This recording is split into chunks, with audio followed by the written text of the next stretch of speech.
Bonjour les amis, c'est Débo, j'espère que vous allez bien. Je suis contente de vous retrouver dans cette nouvelle vidéo qui sera un peu plus particulier au fait.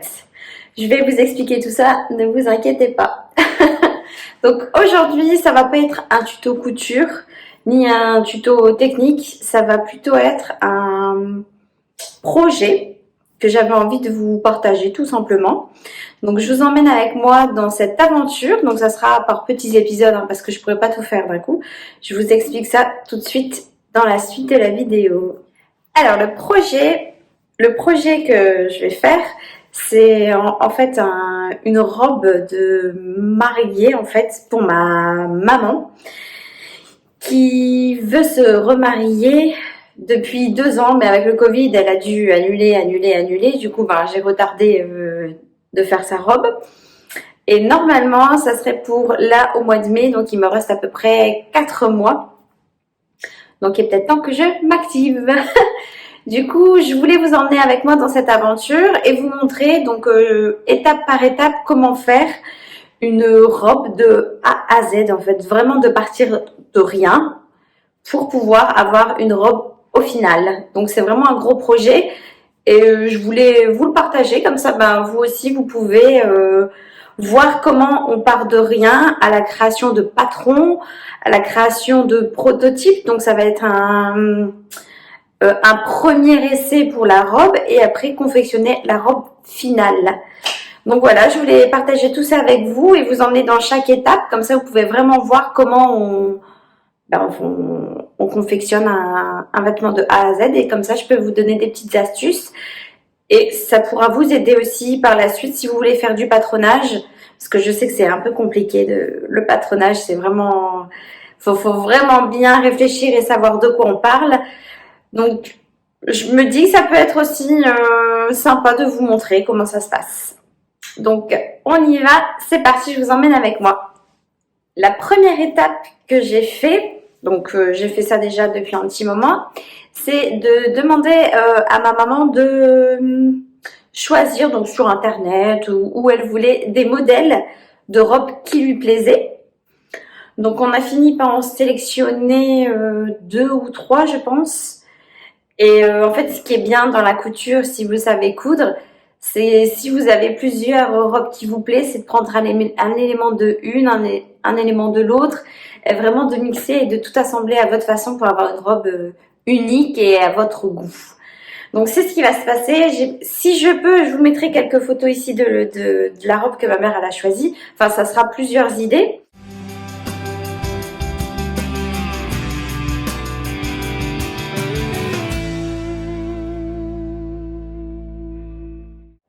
Après cette recherche, on est parti, donc moi j'ai cherché un petit peu pour les patrons, tout ça, comment je pourrais faire. Et j'ai eu une idée quand j'ai fait ma robe de mariée. J'ai décalqué en fait les patrons d'un burda. Donc un burda, si vous connaissez pas, c'est un... Je suis pas du tout en collaboration ou quoi que ce soit avec eux, pas du tout. Mais c'est juste pour vous expliquer, en fait, moi j'utilise les burdas, c'est vraiment un livre que vous pouvez acheter tous les mois et dedans, en fait, vous avez tous les trucs de patron et vous avez aussi, donc il vous donne aussi la planche à patron. Donc si jamais vous connaissez pas, moi, vous savez. Donc moi je suis partie sur le burda et je suis partie sur cette robe-ci. Faut que je la retrouve, bien sûr. Alors, sur cette robe-ci, donc vous avez vu un peu, voilà, donc elle est assez simple et un peu en sirène, c'est celle qu'on voit là. Donc vraiment classique et avec la petite traîne derrière. Moi je vais partir sur ce patron de base là, donc ça va m'aider, mais je vais faire du patronage parce que c'est pas exactement celle en fait qu'on va faire. Il sera coupé ici, j'aurai une découpe au niveau de la taille. Et puis la traîne, ça sera pas du tout la même. Donc je vais partir sur ça. Ça sera mon patron de base, on va dire. Donc vraiment pour démarrer, ça sera vraiment un patron, comme je vous dis, de base. Ça fait 3 fois.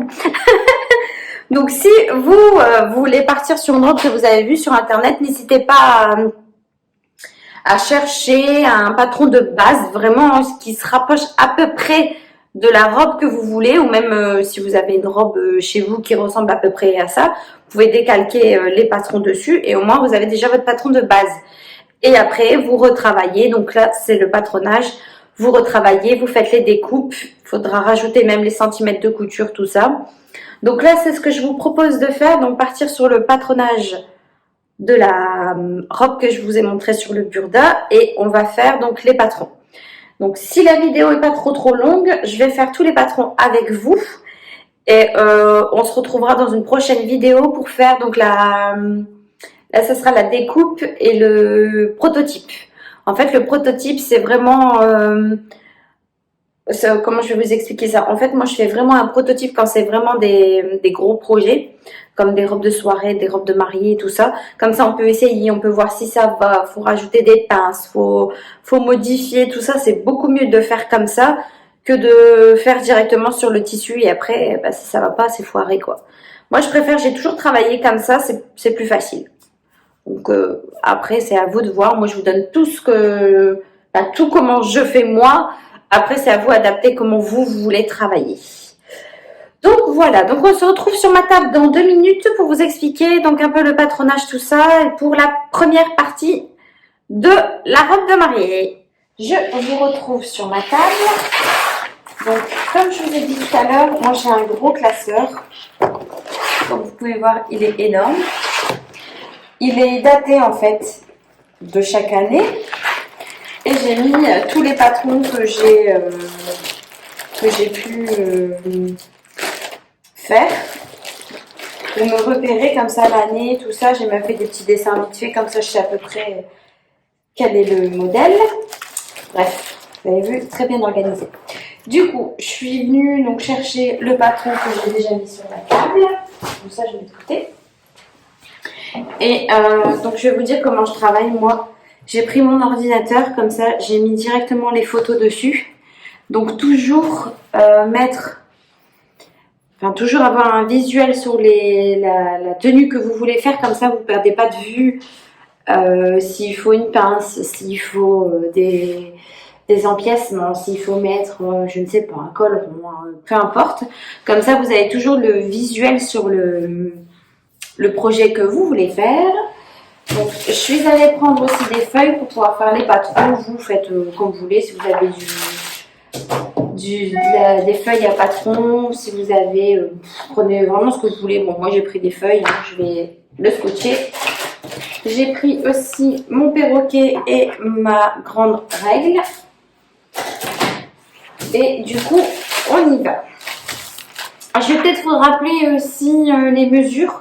Ça, c'est hyper important de savoir bien prendre vos mesures. Je pense que je vais vous montrer comment on fait pour commencer les patrons. Comme ça, vous avez vraiment les bonnes bases. Donc, les bonnes mesures à prendre. Ça, c'est hyper important aussi. Quand on fait du patronage, savoir prendre les mesures.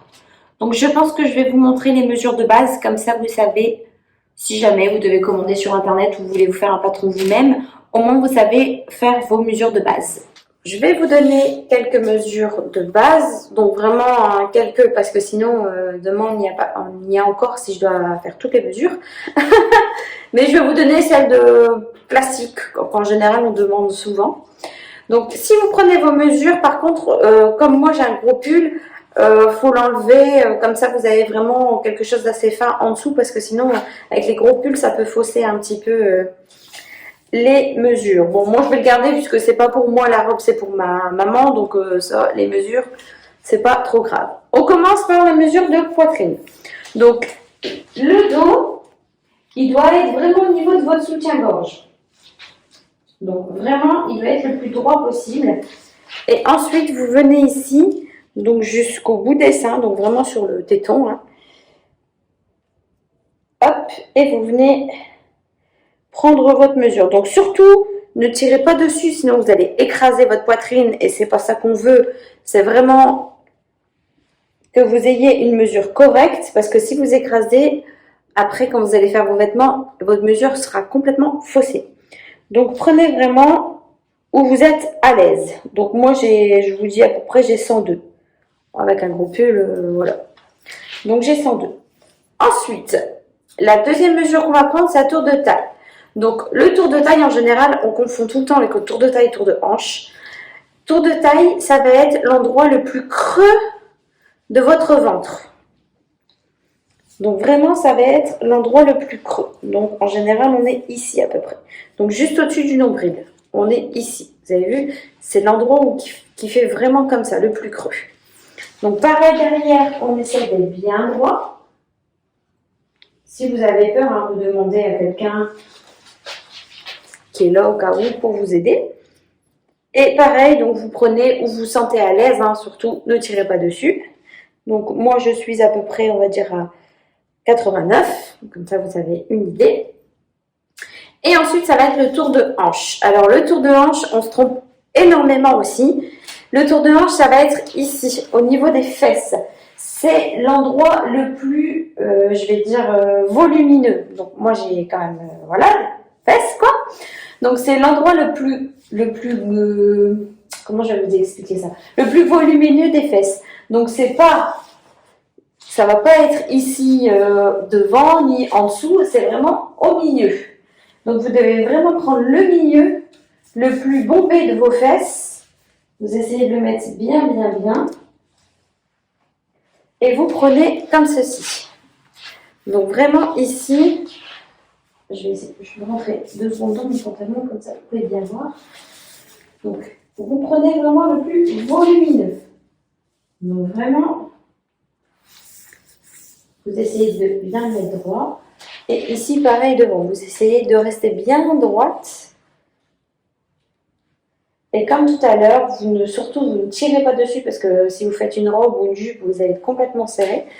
Donc une fois que vous avez votre bonne mesure, bon, bah, moi j'ai des fesses assez, je vous dis, je suis à 112, 113. Donc voilà.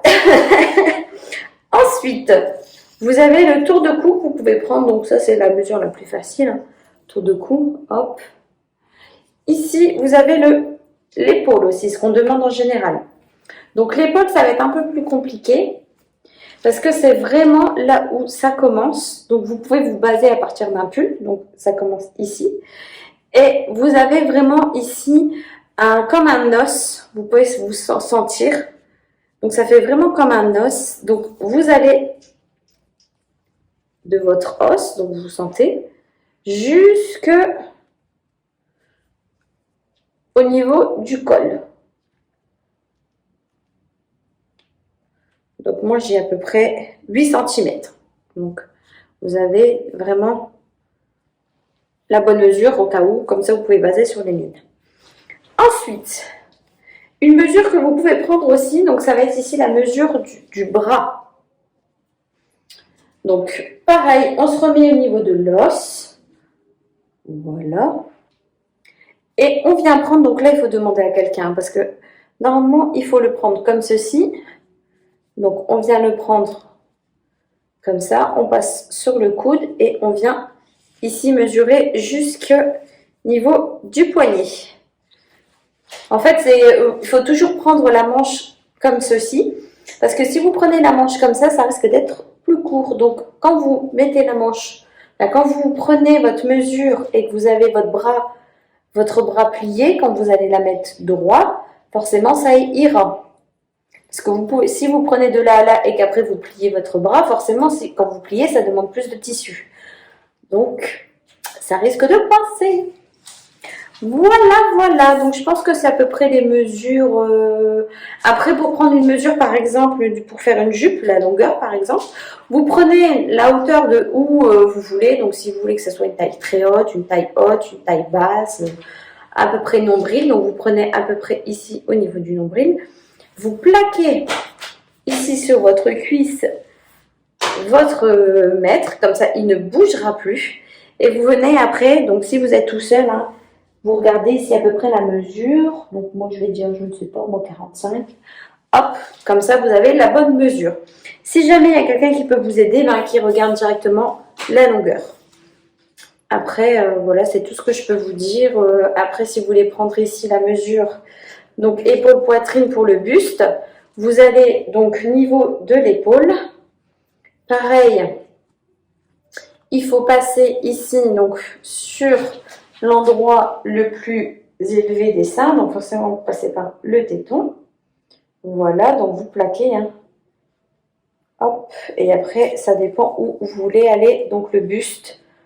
Donc ça dépend si vous faites un crop top, si vous voulez aller plus haut, ça dépend le top que vous voulez faire. Donc voilà à peu près, donc je dirais les mesures de base. Comme ça vous avez toutes les mesures pour pouvoir faire votre patron. J'ai préparé mon petit matériel. J'ai oublié ma petite poubelle, c'est hyper pratique. Donc j'ai mis mes photos sur mon ordinateur.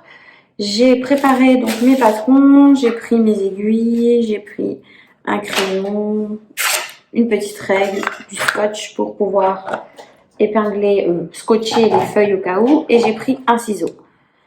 Oui, ça c'est un ancien ciseau de couture que je n'utilise plus. Surtout, ne coupez jamais le papier avec vos ciseaux de couture, hein. C'est un conseil, sinon ils vont être morts. Moi, ils sont morts, ils n'arrivent plus à couper, même que j'ai beau les retailler, tout ça, ils sont morts de chez mort. Du coup, je les utilise pour le papier parce que ça marche très bien. Donc, voilà. On va commencer. Donc, comme je vous disais tout à l'heure, je vais commencer par les patrons de base. Donc, ça, c'est tous les patrons qu'il y avait de la robe. Donc, sur les patrons, on avait une manche. Donc, moi, la manche, je vais la laisser telle qu'elle. Parce que ma maman veut des manches longues, donc je vais la laisser vraiment telle qu'elle. Du coup, ça, je vais les laisser de côté. Voilà. Ensuite, donc sur ce patron-là, on avait un devant. Non, ça c'est quoi? C'est le dos.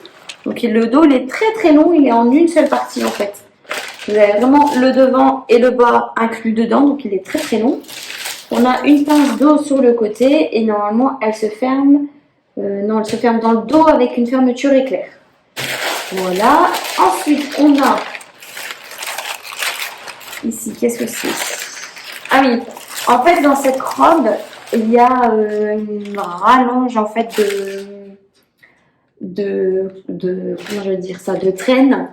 Et moi, je pense que je vais l'inclure dans la robe, ça sera plus joli. Parce que là, vraiment, ça fait un empiècement en fait comme ça. Enfin, vraiment un empiècement triangulaire en plein milieu. Donc, du coup, moi, je vais pas faire ça. Donc, ça, ce sera à modifier. Avec le devant, pardon pour le bruit, je sais que le papier ça fait beaucoup de bruit. Et du coup, on a notre devant qui est pareil que le dos. Donc vraiment, vous avez le devant incrusté avec le bas de la jupe. Donc ici, pareil, on a une pince poitrine. Et là, je vais devoir la couper en une fois parce qu'elle est sur un pli. Donc voilà. Donc pour commencer, je pense que je vais, comme je vous ai dit tout à l'heure, les manches, je vais les garder telles quelles. Après, je pense que je vais voir pour faire le devant, parce que sur le devant, sur la photo de ma mère qu'elle a choisie, elle a un empiècement en fait, enfin c'est coupé pour marquer la taille entre guillemets.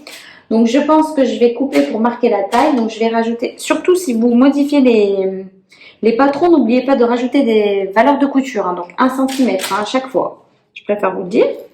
Donc je pense que je vais commencer par le devant. Le dos, ça sera un peu plus compliqué. Du coup, j'ai fait un peu de place. Et je pense que je vais tout refaire des patrons parce que j'ai pas envie, parce qu'à la base, c'est un patron que j'ai pris. Donc comme je dois le modifier, j'ai pas envie de toucher à ce patron-là parce qu'au cas où j'en aurais besoin pour faire une autre création. Donc je pense que je vais tout redécalquer.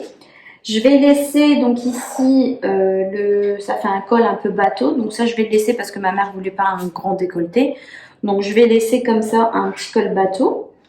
Ensuite je vais laisser ici la pince poitrine et je vais vraiment venir ici donc sur la taille. Là je vais couper en deux. Je vais faire le devant, le haut de la jupe. Oui, le haut de la robe plutôt, et le bas de la robe. Et là, le bas de la robe, on viendra un peu plus l'évaser, parce que là, en fait, ça fait vraiment sirène. Donc, c'est vraiment très près du corps. Et ma mère voudrait un petit peu plus large, donc je vais l'évaser un peu plus. Voilà les modifications que je vais faire pour le patron du devant.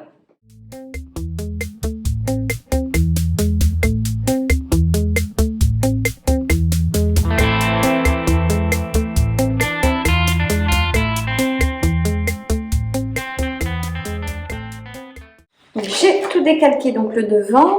Ici j'ai remis la pince poitrine. J'ai mis, donc c'était le devant que je devais le faire en une fois tissu. Et ça, donc le dessin, ça signifie que je vais devoir mettre donc ce côté-là, ce côté-ci aux pliures de mon tissu. J'ai rajouté ici les 1 cm de valeur de couture. Je ne rajoute pas sur tout le tour parce qu'en fait c'est un patron 38 et ma mère fait du 36. Donc quand je vais coudre, je vais enlever 1 cm de chaque côté. Donc normalement ça sera bon, ça sera pour une taille 36. Mais normalement si vous décalquez, vous remettez donc 1 cm partout. Je vais donc découper ça et après je vais m'attaquer à la jupe du devant.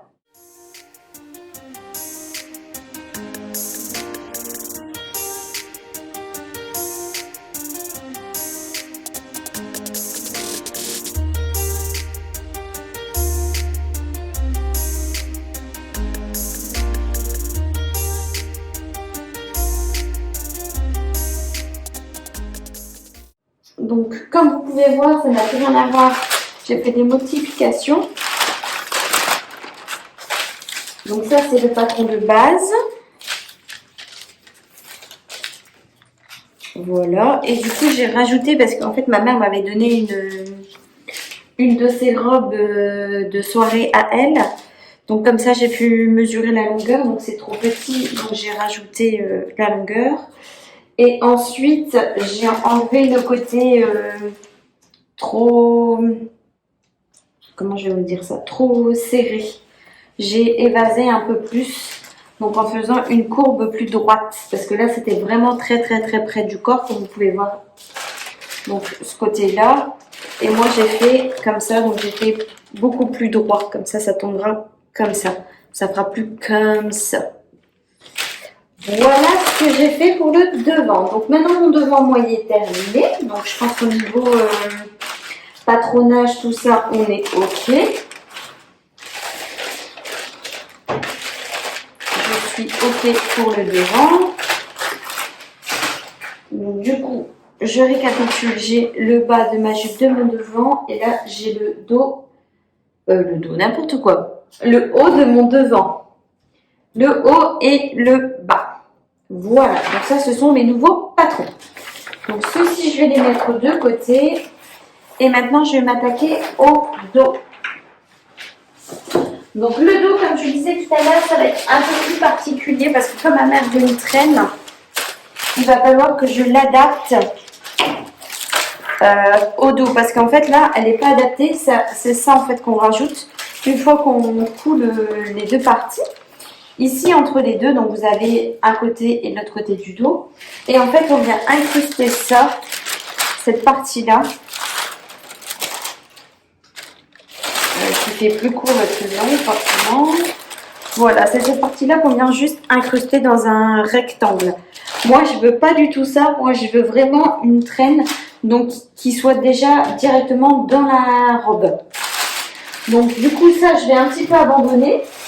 Et je vais vraiment ici, donc rajouter, donc là c'est le milieu dos, donc je vais vraiment ici rajouter une traîne à la robe. Et ici je vais aussi donc enlever le côté hyper étroit. Je vais aussi faire un côté un peu plus évasé de la robe, comme ça ma mère se sentira un peu plus à l'aise. Donc je vais recopier aussi la pince du dos, comme ça sera plus cintré. Et ici je vais venir faire... je sais plus si c'est un petit col carré, un petit dos nu carré ou un petit dos nu, pas carré, je dis des bêtises, triangle ou un dos nu un peu plus rond. Je vais regarder ça sur mes photos. Voilà mon dos. Hop, donc comme sur le patron ici, il y a une pince qui va du haut jusqu'en bas. Du coup, moi, je l'ai arrêté ici. Donc, je vais faire une demi-pince. Et ici, pareil, une demi-pince. Et quand je vais coudre, en fait, la pince, elle va correspondre. Donc, dans tous les cas, ça ne change rien. Et du coup, moi, j'ai remis les valeurs de couture de 1 cm. Voilà mon dos. Donc, je l'ai mis en 2 fois. Et maintenant, donc, je vais m'occuper ici du bas. Donc le bas, ça va être un petit peu plus compliqué. Comme je vous disais tout à l'heure, je vais essayer d'intégrer la traîne. Donc du coup, ici, j'ai déjà scotché toutes mes feuilles. Voilà. Et je vais reprendre ce patron-là. Je vais plier en deux à peu près parce que c'est pas, ils sont pas droits. Donc je l'ai mis ici bien bord à bord. Et je vais prendre le plus grand côté avec la pointe. Voilà. Donc que je vais mettre, il ne faut pas se tromper. De côté, donc ici. Donc ici c'est la, ça va être ici le côté. Donc je dois la mettre là dans le dos. Donc vous pouvez toujours vous repérer, hein. Ici c'est l'emmanchure, donc l'emmanchure c'est sur le côté. Donc tout ici c'est le côté. Donc moi je dois la mettre par là, la traîne. Donc comment j'ai mis les feuilles, c'est pas bon. Bon c'est pas grave, je vais juste le tourner. Il y aura tous les scotch, mais c'est pas un problème. Donc je dois faire ça comme ça. Et ici je vais devoir rajouter. Donc j'ai mis un peu de la longueur comme ça. Je vais pouvoir rajouter plus de centimètres pour allonger. Et ici donc je vais devoir mettre plus de feuilles pour pouvoir accorder. Donc la traîne ça finit en pointe, hein. Donc la pointe je vais la mettre par là. Donc je vais devoir assembler comme ceci. Ah là, donc forcément je vais pas faire ça comme ça, un carré. Je sais pas si vous voyez bien, mais en fait ça fait comme ceci. Bien sûr que je vais pas laisser comme ça. Je vais essayer de bien suivre la courbe jusque là-bas. Comme ça on va partir vraiment sur un triangle, pas sur un truc un peu moche. Faire un truc bien quand même, c'est censé être beau, c'est censé être une robe de mariée. Hein. Donc voilà. Donc en fait quand on fait les patronages, c'est pas un peu à l'aveugle, mais c'est quand vous modifiez tout ça, comme là je vais modifier un peu la courbe. C'est vraiment quand vous allez faire le prototype, vous allez voir si vous êtes à peu près bon. Il va falloir modifier, donc il faut modifier aussi sur le... faudra modifier sur la robe et sur les patrons. Donc je fais un peu, donc la traîne je la fais un peu à vue d'œil quoi on va dire. Et puis je verrai vraiment si ça fonctionne quand je vais devoir faire donc le prototype. Donc voilà, ce qu'il me reste à faire dans le patron, c'est plus compliqué, donc la traîne. Ça va me prendre beaucoup de papier, donc il faut que je reprenne du papier parce que j'en ai plus. Donc je vais chercher ça et je vais décaper ça.